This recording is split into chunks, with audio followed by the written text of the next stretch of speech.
Hey guys, Crystal here from Elite Hair Care USA. So today we are doing a haircut on my client here who is dealing with a serious issue of seborrheic dermatitis. I could never say the first word. Seborrheic, right? There we go. So as you guys can tell, it's already started. She actually just got diagnosed about a month ago. So we are going to do a haircut on her and a relaxer. Number one, to kind of hide a lot of what's going on, but number two, allow her to be able to shampoo her hair easily without having to figure out what she's going to do next, because she shampoos quite often. So we will talk a little bit about some tips and tricks as we go through with the video. So I started off by parting out her hairline. The reason for me parting out her hairline is because she wanted to ensure that she had coverage around the areas where her dermatitis extended beyond the hair. And I say beyond the hair, but technically the dermatitis is anywhere that hair could technically grow. So as we know, we usually don't want to grow hair down the back of our neck, but because she did have some patches back there that we can clearly say will have an issue later on, that's the reason why I parted out her hairline and left that hair slightly longer, so that I could make sure that we had enough coverage for those areas once her hair was relaxed. Now, another issue that we had was because we decided to do a relaxer rather than doing a tapered cut. She had kind of irritated her scalp the day before.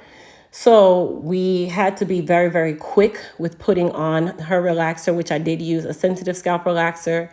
And at the same time, because she is natural, that relaxer does need to process. I will say that the relaxer did not get a chance to process as well as it should, mainly because, number one, she has dermatitis. Number two, she shampooed her hair the day before.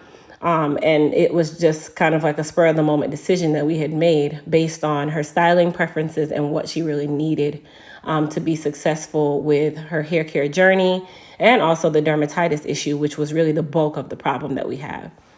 So I applied the relaxer as fast as I possibly could. And on purpose, I left the hairline last because I know that she had those patches that did not have any scabbing on it or skin on it.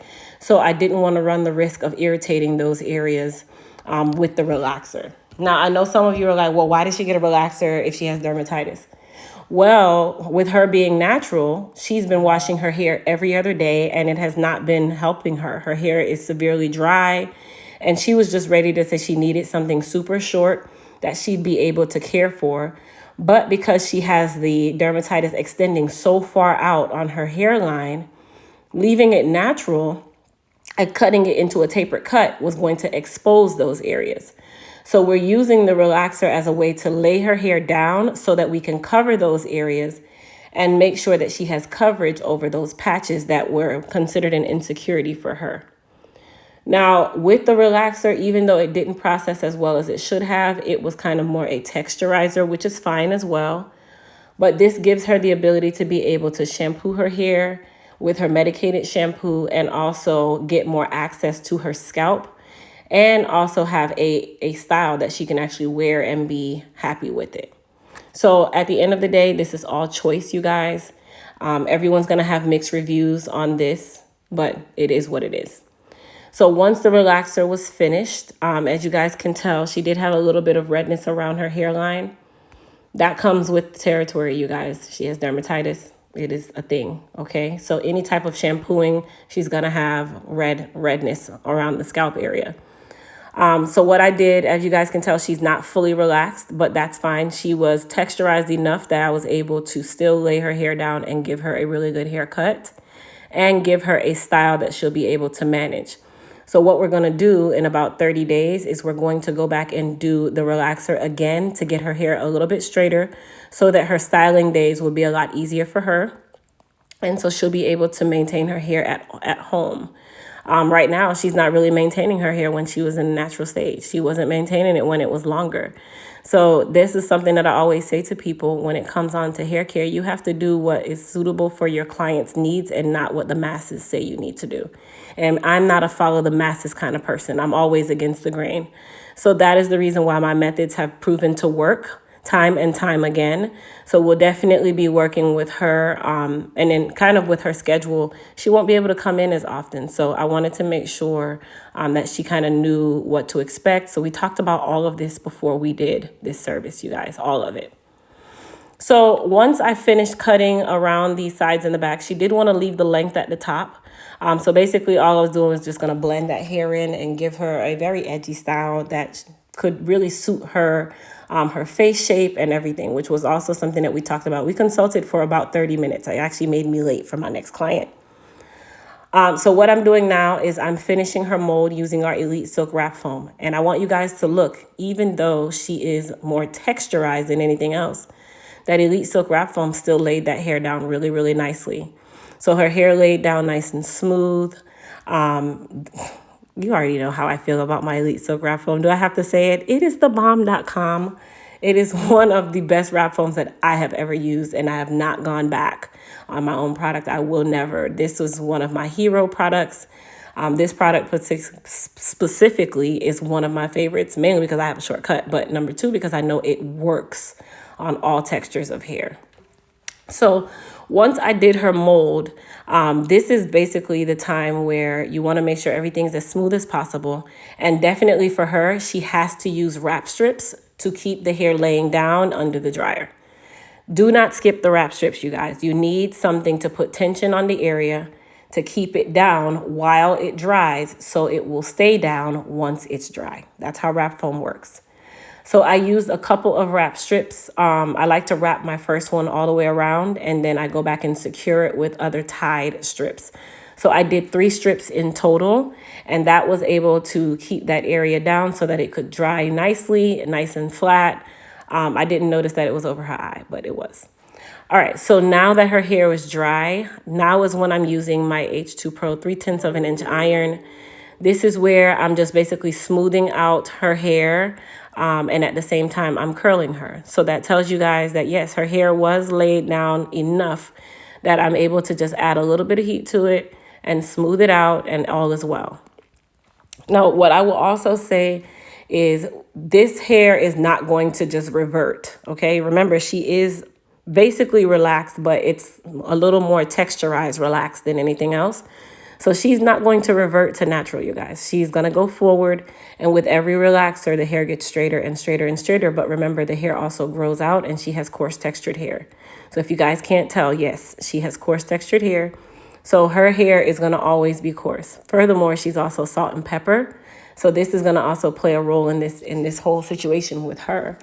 And also, for those of you who have salt and pepper hair, I definitely recommend you guys go and take my How to Care for Gray Hair class, available on my website at elitehaircareusa.com.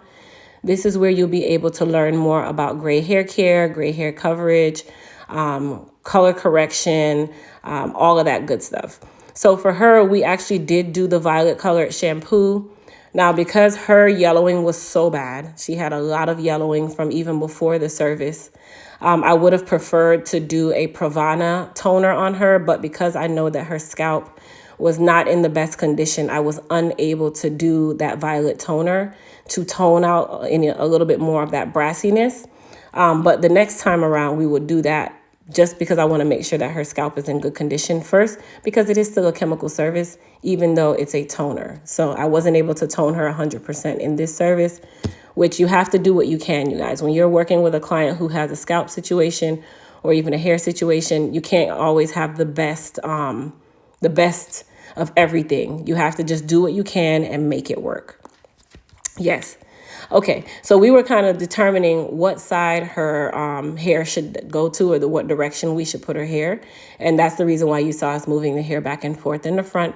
Remember, this is a collective effort. She has to be able to manage her hair at home, just like you guys do. So this is all a collective effort, and I want to make sure that I'm giving her something that she actually loves, right? So after we kind of silk and curl, if you guys can tell, in the back of the head, right at the nape there, I did leave it nice and wispy, which I'm going to kind of clean that area up. And then with dermatitis, it loves to sit behind the ears, which is another reason why I cut a lot of the hair off behind her ears. The more hair you have, the more hair that you have to hide, the more the dermatitis becomes a bigger issue, right? Because it's basically in an area where it's warm, number one, it's sweaty, and there's no oxygen going through it. So it's going to be worse and worse and worse. I'm a believer that the less you have, the better your case may be, because you have more access to it, more oxygen can get to it. And remember, dermatitis is not dandruff. This is actual skin that is shedding and flaking, okay? So it's not something that's contagious. This is a skin that's coming off. So what I'm doing now is I'm silking out the crown area so that I could kind of trim it up and style it. And I did use also the H2 Pro 1-inch titanium iron for this. And then I also used it to curl the area as well.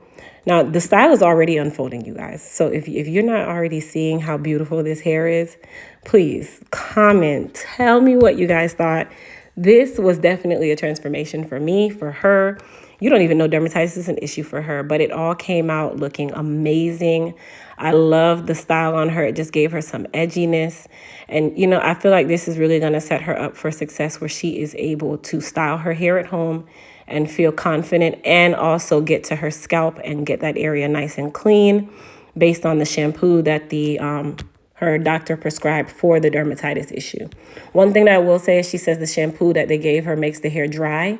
So how you combat this is definitely making sure you deep condition on the regular. For her, I recommended the Moist Me for her deep condition, because you need to hydrate that hair. She's also salt and pepper. She's also low porosity. So she has so many different things working against her. So that's definitely required. But I hope you guys enjoyed this video. As I said, comment down below. Tell me what you guys thought.